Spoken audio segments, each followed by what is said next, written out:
Last one, best one.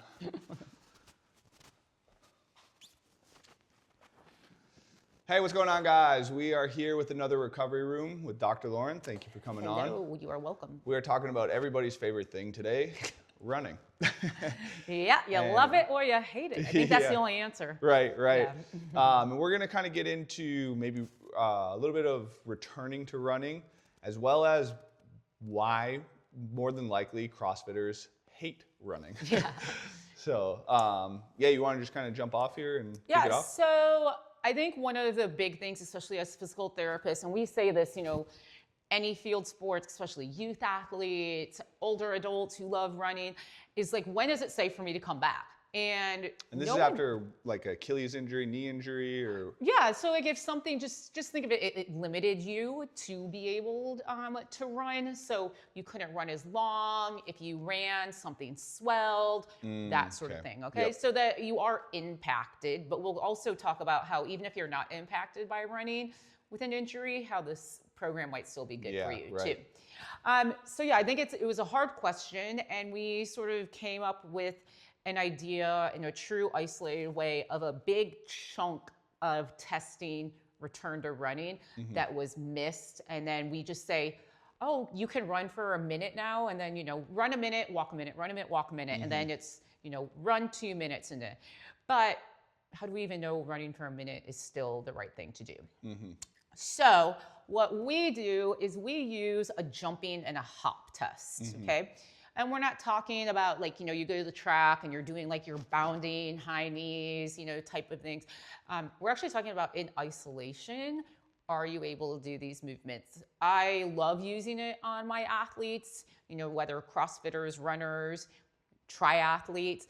And I'll even test people who don't have a problem. And these are even some elite. Like I had a guy who was a Masters world champion Ironman triathlete, and he couldn't pass the test. Wow. So the top test, let's just talk about, he could have been so much better. So much better, So much more efficient, less energy expenditure if we did it. Right. So what is the hop test?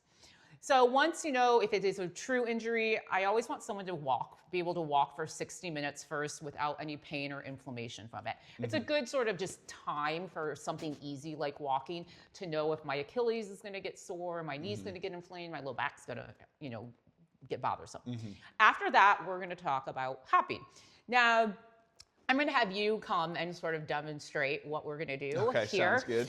And first, what you do is you do 2, hopping, like bunny hopping in place. Okay. So face the camera for me, and you're just gonna go in place. So he would just hop 30 times in place, and he would do multiple sets of this. We will give you the program if you need it, if you DM us afterwards. But it's not just hopping in place. I would want you to be able to hop forward and backwards. So you have a line, I put a line down. Also, because with that long duration hopping, I want you to make sure that also your coordination is staying up. We also will go side to side, because running is all different planes of motion that your body has to react to. And we also rotate. Okay? Again, sometimes for some people, that's just coordination in itself. Then we do all the same thing on a single leg. And this is where I see people fail. One side will feel one way, the other side almost feels like it's not even the same body, trying to do these isolated hops in place, okay? So let's just go on your left side. So he's doing a left side single leg hop. We wanna make sure, like I said, with multiple sets and reps, we're not getting pain and inflammation afterwards. One of the big things is that you don't wake up the next day feeling too sore from it in the area that was bothering you. And then you compare it to the other side. So you have to clear both of them. If one is painful and or sometimes people just can't do it, then we know, stop, we need to scale back, work on that first. Okay. He also will hop forward and backwards, like we said, over a line, and he will hop side to side. And then this is the one where people really wonder what's going on, is that you also have to rotate. And then, so we sort of experimented with this before we came on camera, and give the audience some of your feedback. Yeah, so I've been dealing with the knee injury or whatever since October now. This is in February. And when I do it on my left side versus my right side, my heart rate gets way higher. definitely way harder coordinated to do anything. And like, it's not necessarily impacting anything I'm doing in the gym right now, but like I can feel it a little bit more on my left side versus right side. And I think even prior to injury, that was something you were saying was probably likely going on as well, right? Yeah. So if we even go back to some of our first conversations we had in the recovery room, we talked about sort of having those red flags. So those things that we can use as accessory work. You know, if you get done at the gym, you have 20 more minutes, you can be like, all right, I'm going to work on like my hop test and hop strength, because you can't do that in CrossFit style workouts as much. Right. So that you can use those as your little red flag. And then also just uncovering and finding the places that can be you're at risk for injury. And we even talked about it too, is like, if you're pulling heavy from the ground and you need to get on your toes, what you just felt is going to also impact that, right? So that strength of pushing through the ground and being explosive, I want that to be as balanced as possible, because remember, CrossFit is a balanced, symmetrical weightlifting sport for the majority of movements. Yep. So yeah, I sort of see how that even translates with it. Yeah, for sure. So there's obviously a lot of carryover in this into the sport. So if somebody's able to pass this test, like, are they going right into running right away? Do we build them out a little bit more? So we can do the same thing. We can build off of an interval. So if you do a hop test, like, I'm good, right side, left side, you know, that feels balanced and well. I don't have pain or inflammation afterwards.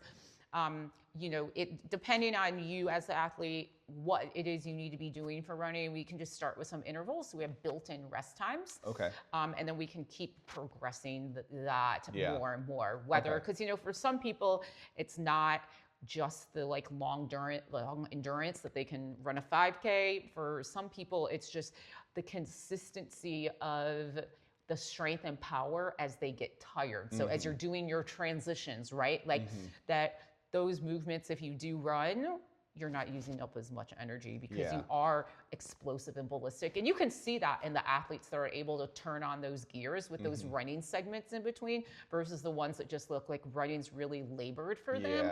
And this could be a reason why. Yeah.